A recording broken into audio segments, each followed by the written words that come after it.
Before we get into today's show, let me tell you about the latest deal from Mike Lindell, MyPillow. Once again, the big box stores have canceled their orders simply because they don't agree with Mike Lindell's politics. They don't like it because he supports President Trump. Well, he's going to pass that savings on to you. No more middleman. And boy, does he have some great deals on the Giza Dream sheets and the Percal bed sheets. Listen to this. Giza Dream queen size, normally $139.98. Your wholesale price, $69.99 when you use promo code Joey. King size, only $79.99. The Percal queen size, normally $89.98. Your wholesale price, $29.98 when you use promo code Joey. Just call 1-800-893-4059 or go to MyPillow.com. Always use promo code Joey. Free shipping options available. This allotment's not going to last very long. When they're gone, they're gone.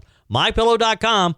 Promo code Joey. Thanks for joining me in the PhD Weight Loss and Nutrition Studios. To lose weight for the last time, visit myphdweightloss.com. Welcome, and thank you for spending a few minutes of your day with me.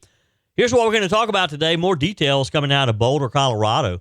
The attack on Sunday. Paperwork with the word U.S. aid was found in the car of Mohammed Sabri Salman, who's accused of allegedly throwing explosives at a group in Boulder, Colorado, peacefully protesting for the release of Hamas's hostages. At least 80 people, including 2 alleged cartel members and 1 person wanted in an international murder case. They were arrested during a large-scale operation involving federal, state, and local authorities this weekend in the low country of South Carolina. We have the details in today's show. And also, the largest ever ICE operation resulted in nearly 1,500 illegals arrested in a blue state. We have those details for you as well. The House Freedom Caucus is demanding that the House of Representatives vote on the White House's impending $9.4 billion federal spending cut proposal the same week that it lands on Capitol Hill. We'll give you the latest on that as well.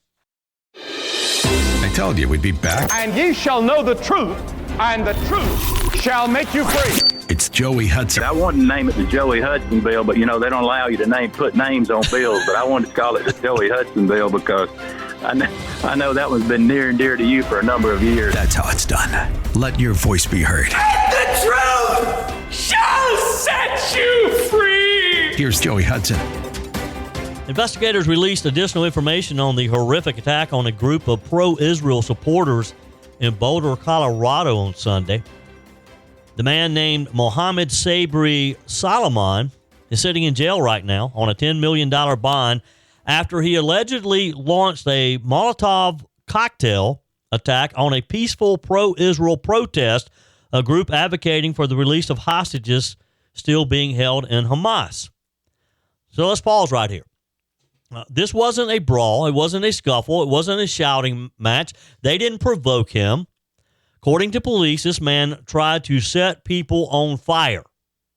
He injured 8 people, and he had 14 unlit cocktails ready to go, ready to throw at other people. Wow. His target, as he told federal agents, a Zionist group. So let's be real clear here. This was a premeditated act of terrorism. Salman admitted that he'd been planning this attack for over a year and waited until his daughter's graduation to execute it. He even told law enforcement that he'd do it again. He wasn't sorry that he had hurt these people and killed this person. More on that planning in just a minute. The point being, it wasn't random. This wasn't confused ideology. This was an intentional political violence. This was terrorism rooted in his hatred for the people of Israel. And here's where it gets even more disturbing.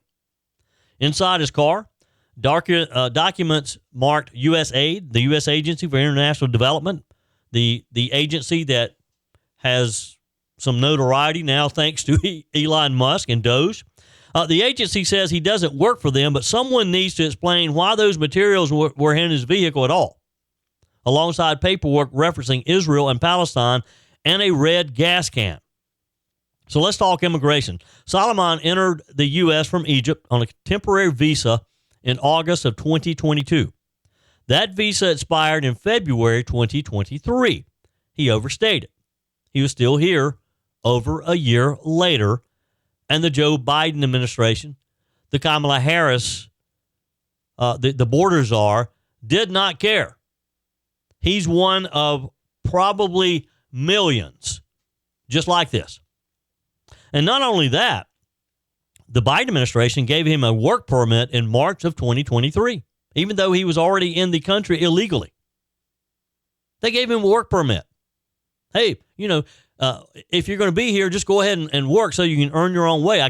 Hey, look, I guess that's better than him taking our money, letting us put him up, house him, and clothe him and feed him.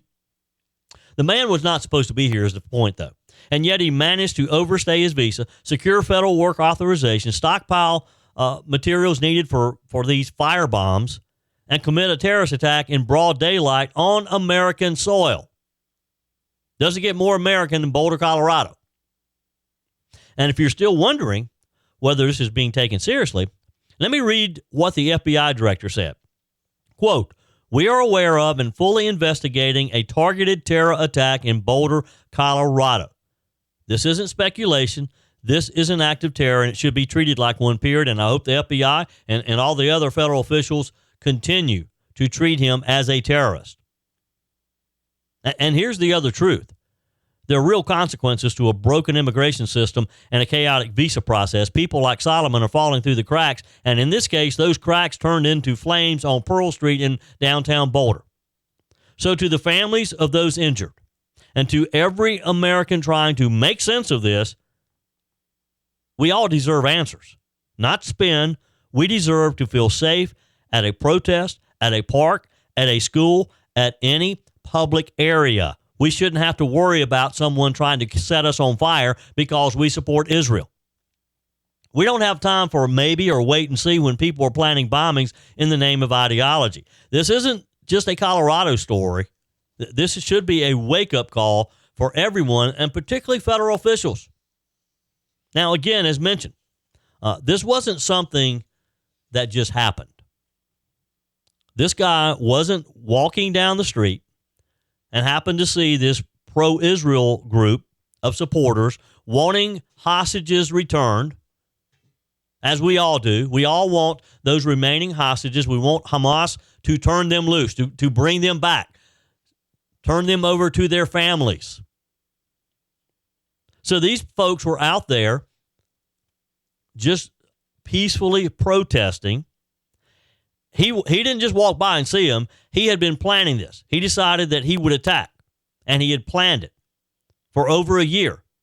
And this is not speculation. He confirmed this with authorities. In an interview with authorities, according to the federal complaint, the suspect said he was waiting for his daughter's graduation before he would carry out the attack. I guess he knew that once he carried out the attack, he was going to be caught. And look, if you look at the video, he didn't try to flee. He was standing right over there, and when the officer who approached him, the officer who initially approached him, to me it looked like he had a taser, not even a gun. But the guy peacefully fell to the ground and put his hands behind his back, as he was instructed to do. But I guess he knew that once he did this, once he committed this crime, that he'd be gone for a long, long time, and his daughter would not see him again. So he wanted her to have her day, to have her graduation before he committed this heinous crime. Heinous. That's the word of the day, heinous. More on that in just a minute, and you're going to want to hear this story. Following his daughter's milestone, her graduation, he allegedly proceeded with his plan. Court documents say that he researched how to build these weapons on YouTube. Now, look, I love YouTube, and if you haven't subscribed to my YouTube channel, please do. I'm trying to build a community on YouTube. So just go to YouTube, search for Joey Hudson. You'll see me on there very quickly, and subscribe to my channel. Would you do that for me today? And take a look at some of my my latest videos. Have some great interviews on there. This past weekend on my weekend show, Word on the Street, have a great interview of Jonathan Lovegrove talking about Greer. He wrote a book on my hometown of Greer. It's called The Greer Bucket List, 100 Things to Do Before You Die. The book is great. I got a copy of it. He also volunteers at the Greer Heritage Museum. But anyway, watch my interview of Jonathan on my YouTube channel. While you're there, be sure and follow my channel, subscribe to my channel, turn on notifications so when I load a new show, you'll be able to get notified on it. Back to this Colorado story, though. So following his daughter's graduation, court documents say he researched how to build the weapons on YouTube. YouTube's a great place, but you can learn a lot of things on there, sometimes things you probably shouldn't know. He collected the ingredients over a period of time, transported the homemade devices to Boulder in his Toyota Prius. Then on Sunday at 12:55 p.m., Mountain Time, Solomon arrived early to the gathering. He got there early because he wanted to see the whole layout and see where the people were gathering.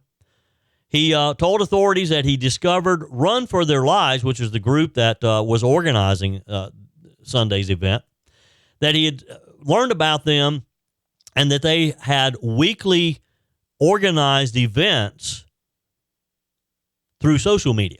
He found them on social media and decided, this is going to be my target. So as participants assembled in Boulder's Pearl Street area, Solomon allegedly yelled, "Free Palestine," and launched 2 lit Molotov cocktails into the throngs of people around 2 p.m. He was arrested almost immediately, soon after. And he changed some people's lives forever. This man deserves to never see the light of day again. Never, ever. We can't allow, we need to make an example out of him. You agree? Email me.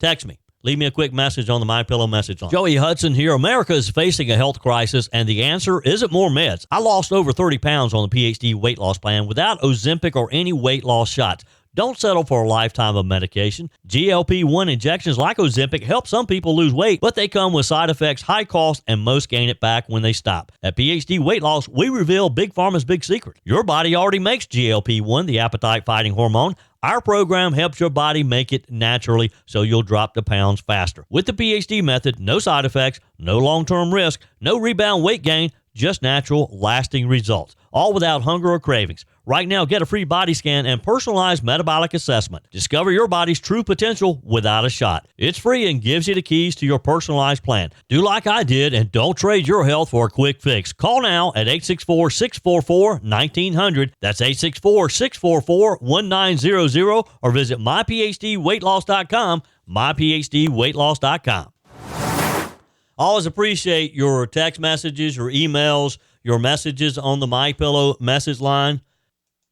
Keep them coming. Texter says, Joey, I've never understood why government funds NPR. Quite honestly, I haven't either. If you can't get advertisers to put their product on your station, then why do they think taxpayers are supposed to keep them on the air with our tax money? Ray writes, good day, Joey. Watching the coverage of the Egyptian illegal alien in Colorado. I think back to the Old Testament calling for an eye for an eye. Maybe we should set his feet on fire and let it burn up his hips. Wow. I don't want to mess with you, Ray. All this while singing Israeli songs. I hope I'm not too soft on him. Something must be done to stop this madness. Well, I agree with you, Ray. We do have to stop this madness, and we do need to make an example out of him so that some of these other folks don't get the idea that you can just come to the United States and you can bring your terror with you. Not going to happen here. When you talk for a living, like I do, you sometimes pronounce things incorrectly. And I mentioned the word of the day a minute ago. I did that yesterday. And as soon as I said the word, I knew that I'd said it wrong, but I just kept going, thinking, oh, no one will notice. Well, wrong. You always notice. You always do. I received a text with the proper pronunciation. I can't even say pronunciation. With the proper pronunciation of the word heinous. In fact, they even included a link to Google with the correct pronunciation. You are looking at Julian's pronunciation guide, where we look at how to pronounce better some of the most mispronounced words in the world, like this other curious word. But how do you say what you're looking for today? Heinous. Heinous is how you say it. Heinous. Heinous. Both British and American pronunciations are similar here, so it's easy. Heinous. And now you know. And yes, now I know. Heinous. Thank you for always keeping me in check. That was heinous of you to send me a text correcting my pronunciation. Just kidding. Keep the text, emails, and messages coming. Always appreciate that. Treasury Secretary Scott Bessent called out CBS's Face the Nation anchor Margaret Brennan on Sunday for warning back in March that Trump administration tariffs on imported goods would raise prices for American consumers after inflation cooled for a 4-year low in April. During the interview on CBS Face the Nation, the CBS anchor again challenged Mr. Bessent to respond to the economic concerns that President Donald Trump's tariffs pose to consumers. But Bessent argued that alarmist predictions about inflation increasing had been wrong before, and he believes they're still wrong. Brennan pressed Bessent about retail giants like Walmart and Target weighing price hikes due to the uncertainty surrounding the tariffs. Brennan told Bessent, when you go back to school shopping, things are going to cost more. Bessent disagreed. He pushed back, saying retailers like Home Depot had said they don't plan to raise prices in response to the tariffs. Brennan insisted that consumers would feel economic pain from Trump's strategy. She quoted from a Wall Street Journal opinion piece by Karl Rove, warning that companies like Walmart would not be able to break even if they couldn't absorb the tariff costs. Now, first off, to be quoting Karl Rove from the Wall Street Journal, Karl Rove does not care for Donald Trump. He's going to say anything he can to try to tear the president and his administration apart. So forget that. But back to Bessent and Brennan.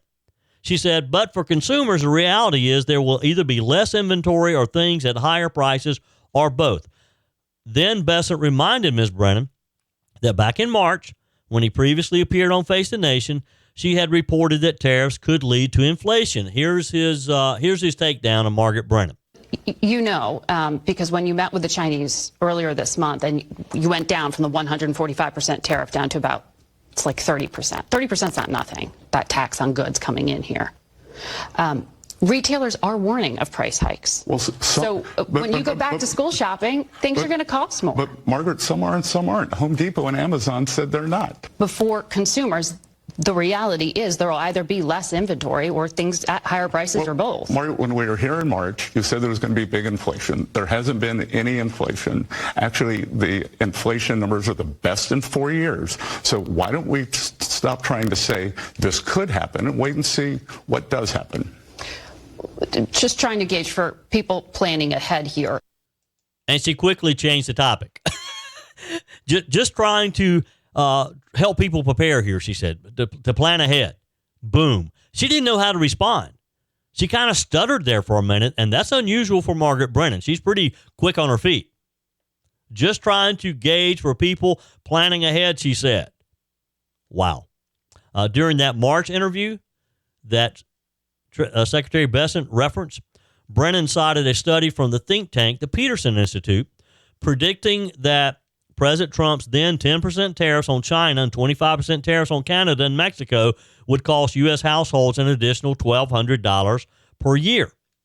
Brennan previously clashed with Commerce Secretary Howard Lutnick over the same thing when over Trump's Liberation Day tariff announcement during an April interview where she asked whether AI was used to craft a tariff announcement.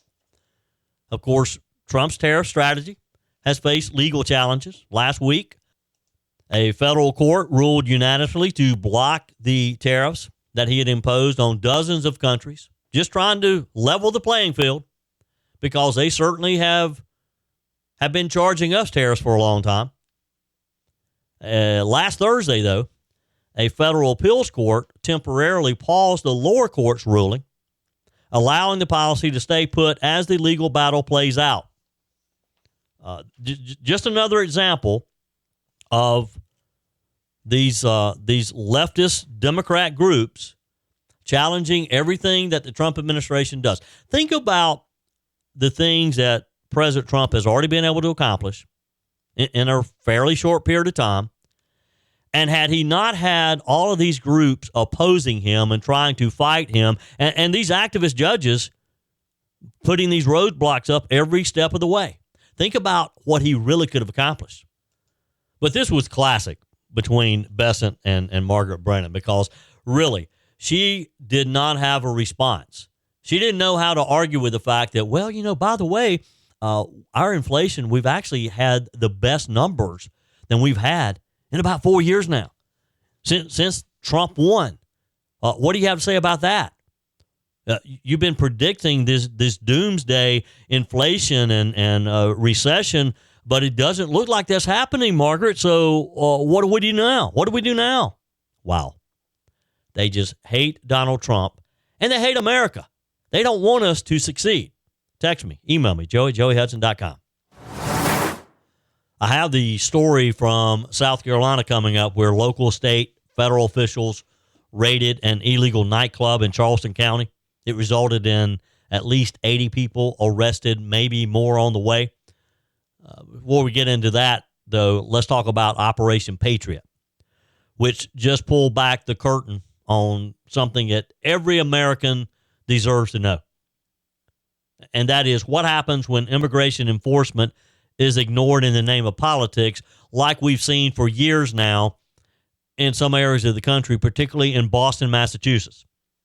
Well, there's something happening in Boston now. ICE just arrested 1,461 illegal immigrants in Massachusetts. That's the most in any single operation in our country's history. This wasn't just a sweep.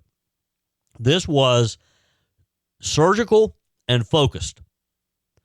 So here's the story. According to federal sources, 790 of those individuals had criminal convictions or pending charges. We're talking murderers, child rapists, drug traffickers, and yes, sex offenders. Just like President Trump has been saying that only the worst have been coming into our country. Yet the Democrats have accused him of overstating the problem, of exaggerating the problem of illegals being in the U.S., that the illegals are just hardworking people who want to improve their place in life. Well, no, that's not the truth. We know it. There's some bad apples who have come into our country. So get this. One man, and this is part of the almost 1,500 arrests, one man was a convicted child rapist, was living next to a playground. How convenient. Here's Fox News' correspondent Bill Malusian's latest report from just outside of Boston. Just outside of Boston, ICE arrests this Salvadoran illegal alien on El Salvador's most wanted list. He has an Interpol red notice warrant out for his arrest for aggravated murder and kidnapping. Fox News was given exclusive access to ICE's elite Boston team as they made arrests across Massachusetts of illegal aliens accused and convicted of egregious crimes. This car is going to pick you up, right? Including this convicted child rapist from El Salvador. He was deported in 2017, but illegally returned to the U.S. ICE found him living right next to this playground. So you guys just snagged a previously deported, convicted child rapist living 100 yards from a child's playground. Is that unusual out here? Not in Massachusetts. It's not unusual due to the open border policies. Nothing else? No. Fox witnessed ICE arrest this Colombian alien charged with sexual assault of a child who was released from local custody. And this Dominican alien facing local charges for fentanyl distribution, also released by the locals. Away from our cameras, ICE arrested this Guatemalan alien charged with aggravated child rape and this Honduran man facing rape charges. Both were released by local jurisdictions with no notification to ICE. Tim Waltz is out there saying you guys are the Gestapo. Tim Waltz needs to remember that we're a law enforcement agency, a federal law enforcement agency. And when politicians use ICE as a political football, they put the men and women of ICE's lives in jeopardy every single day. So people should think about that when they go to sleep at night. Well, we all think about that, or most of us do anyway. I mean, let that sink in for a minute. Some of the people that Malusian described who had been arrested.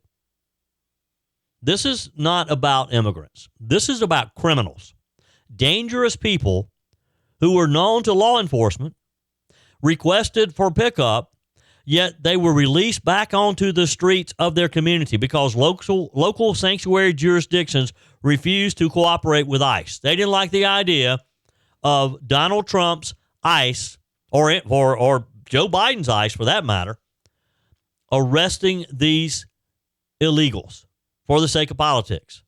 So they'd rather have someone wanted for murder in another country running loose on their streets. They didn't want to stand up and make a statement.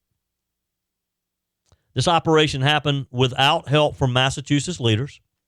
In fact, state and city officials were openly hostile to federal agents trying to remove known predators from their communities. Help me understand that.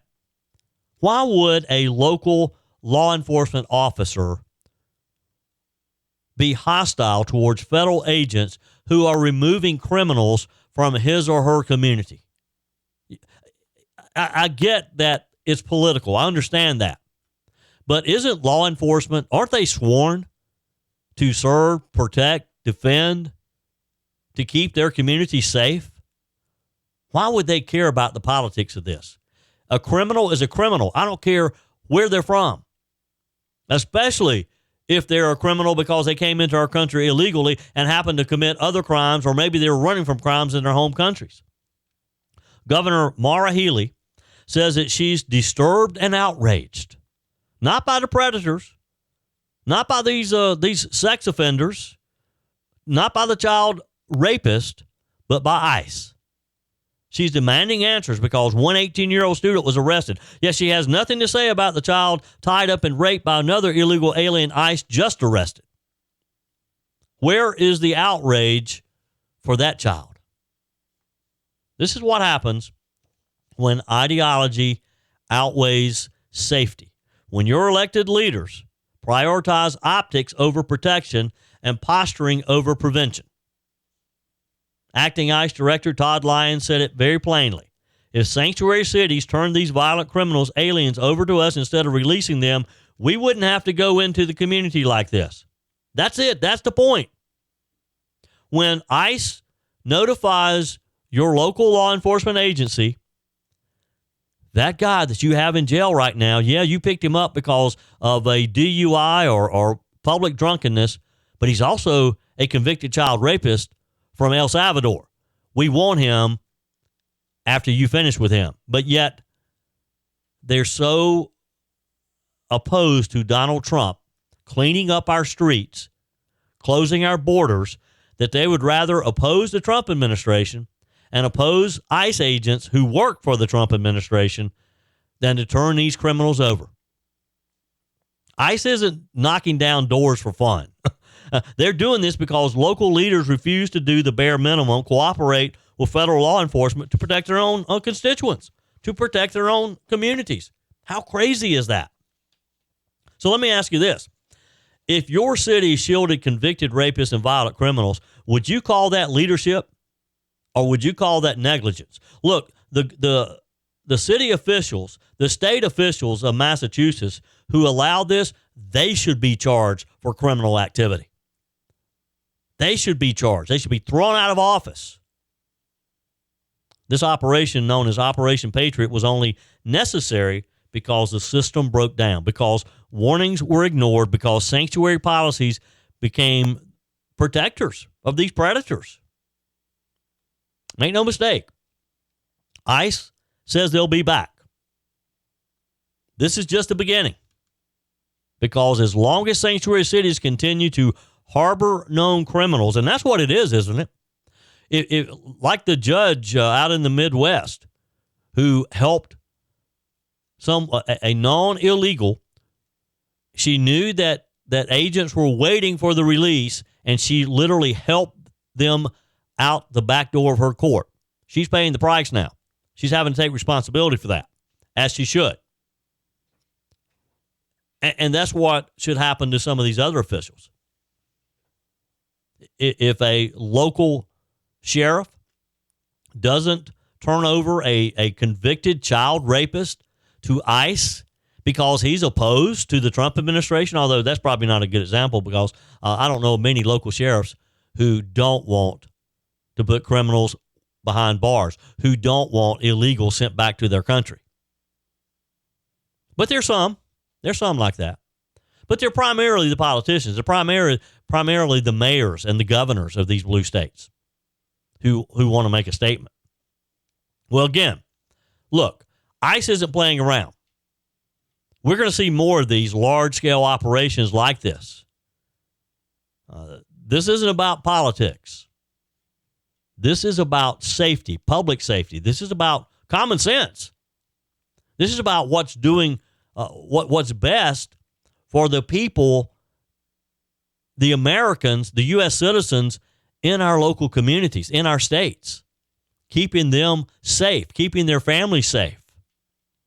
And if protecting your family is controversial, which I can't imagine how that could be, there's something very wrong, isn't there?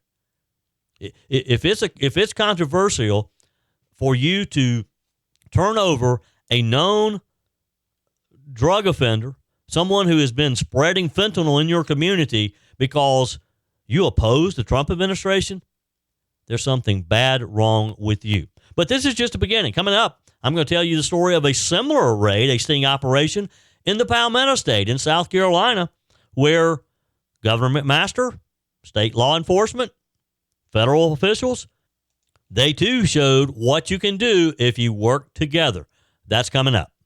Your comments are welcome on the Firmin Ford text line, 864-477-JOEY. That's 864-477-5639. Emails always welcome, joey@joeyhudson.com. Speaking of the Firmin Ford text line, it's never been more important to support locally run businesses owned by people who actually live here in the upstate.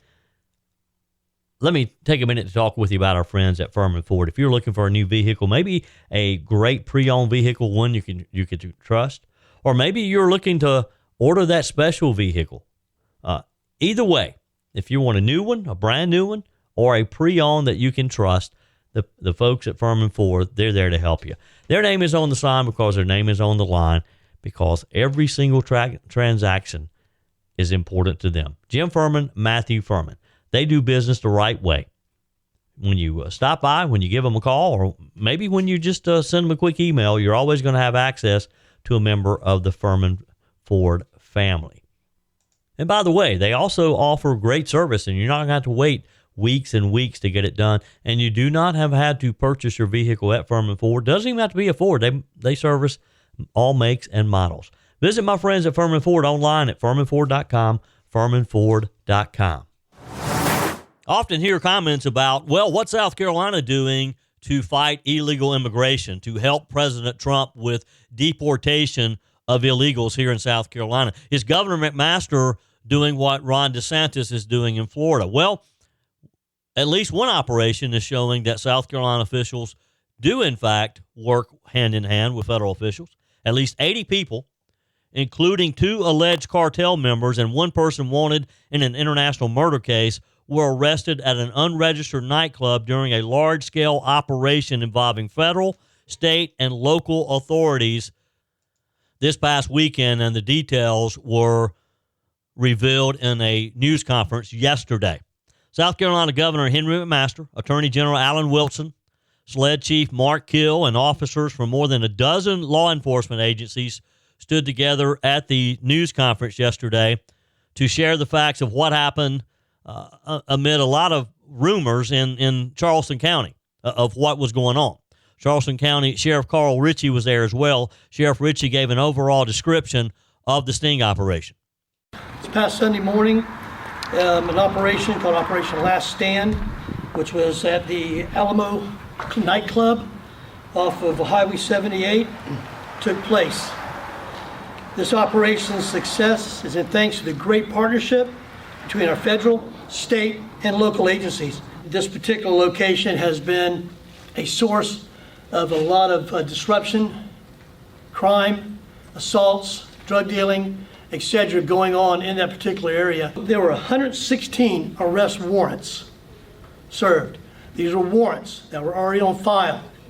I understand in that nightclub, and we'll talk a little more about the illegal activity going in there, probably over 200 plus people that were in that club. That's a lot of criminal element in that nightclub that was in there. Of those were 2 high-level cartel members that were arrested, including those that were with the Los Zetas cartel and from the Trinidad Aragua gang. I mean, these were some bad people there, folks. More than 70 of the people taken into custody were not legally in the United States, according to the U.S. Department of Homeland Security spokesperson Lindsey Williams.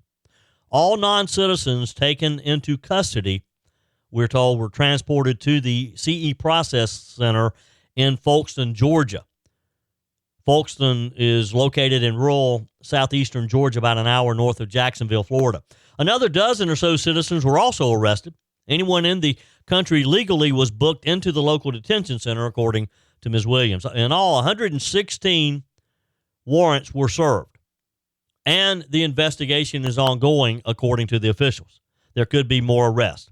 At least 5 arrests were related to criminal offenses. More details about the exact number of people arrested on state and federal charges and the crimes they're charged with was not available, but promised at a future event or with additional data being released.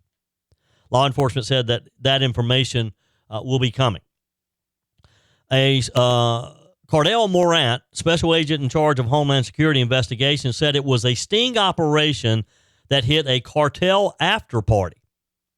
It was dubbed Operation Last Stand. The investigation has been in progress since November, according to officials yesterday. It began with noise complaints and progressed as more criminal activity was discovered at the Alamo nightclub. It's on Highway 78, US 78. 2 people believed to be high-level cartel members with the Mexico-based Los Zetas cartel and the Venezuelan-based Trinidad Aragua gang that we've heard so much about. And 1 person from Honduras named in an international murder case were arrested when law enforcement officials descended on the property about 3 a.m. June 1st. They found about 200 people present in this nightclub that was unlicensed, not supposed to be open.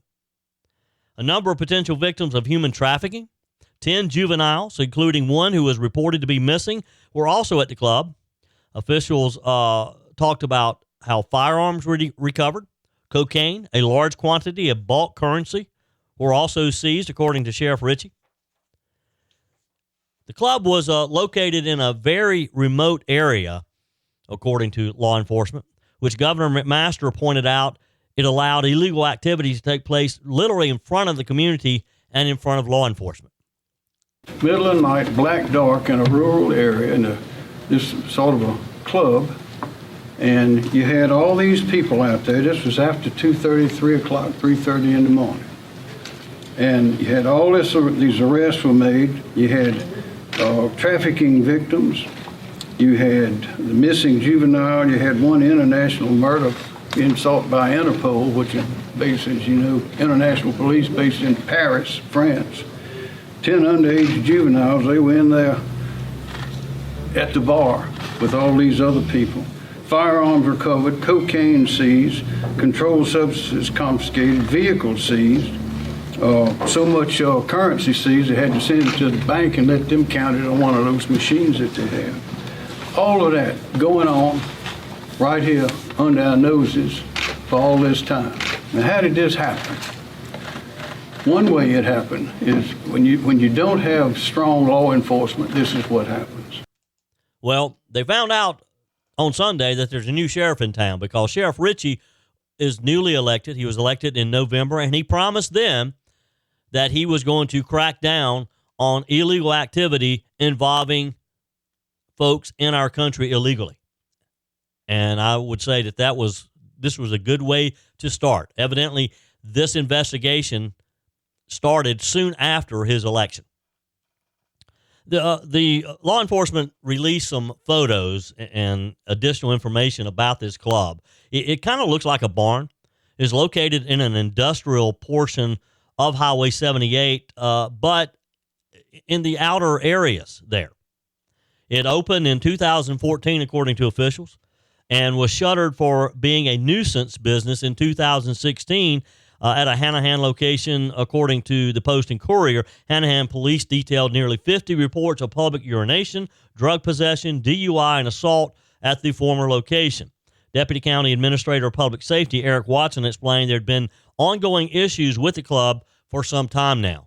The Alamo has been in existence for quite a while.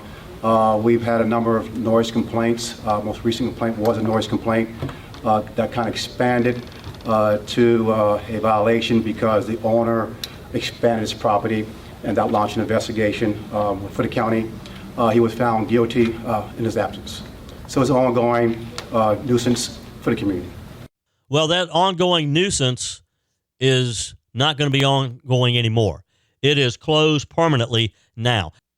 And its owner, Benjamin Reyna Flores, who had sued the town of Hanahan, alleging that it had targeted his business because it was owned by Hispanics. He later dropped the suit. He was arrested also on June the 1st, booked into the Sheriff Al Cannon Detention Center. He's on an ICE hold. He is charged with unlawful sale, transport of liquor, unlawful sale, manufacturing of liquor, unlawful sale of beer, and sale unlicensed person. Not sure what that last one is. His arrest warrants were not provided at the time. Reyna Flores had been booked into the Charleston County Jail 2 previous times, according to the Post and Courier. In 2012, North Charleston police arrested him for driving under suspension. In 2015, Reyna Flores was booked into the jail on federal charges with an ICE hold. Federal agents arrested him in May 2015 for smuggling people into the United States. And this guy was still free, running an illegal bar. He pleaded guilty in June 2018 to one count of bringing in and harboring aliens. He was sentenced to 21 months in prison. The sentence was reduced in June 2021 to time served plus 3 years of supervised release. He also faced a dozen criminal charges in Berkeley County, but all of them were disposed, court records show. How does this guy keep walking around running his business? Makes no sense. But guess what? Again, there's a new Charleston sheriff in town. I don't know that he's going to get off very lightly this way. That's it for today's show. Tara's up next, followed by Mike Gallagher, Bill Frady, Charlie James. We're back again at 5 a.m. tomorrow for Sunrise Carolina and that first cup of coffee. Until then, folks, remember, God's got this. He's still in control. That's it for today's edition of Just the Truth. Thanks for joining me in the PhD Weight Loss Studios. To lose weight for the last time, visit myphdweightloss.com. If you haven't joined my mailing list yet, visit my website, joeyhudson.com. Click on the Connect with Joey button so that you can receive our emails and the most up-to-date news. Also, join me on my YouTube channel. Be sure and like, comment, and subscribe. Just search for Joey Hudson. As always, thanks for spending a few minutes of your day with me. Do me a favor and forward this episode to a few friends. Just click on the share button and send to your contacts. We need to build an army of conservatives to win our country back, and we can do that by continuing to share the truth with our friends and family. Keep those comments coming via the Firmin Ford text line 864-477-JOEY. Email to joey@joeyhudson.com, and I love your messages on the MyPillow message line. Again, that's 864-477-JOEY, 864-477-5639. Be sure and take advantage of the MyPillow special, just $14.88 on the standard MyPillows when you use promo code Joey. Order online at mypillow.com or call 800-893-4053. We're back again tomorrow and hope you'll plan to join us. Until then, remember, God's got this. He's still in control.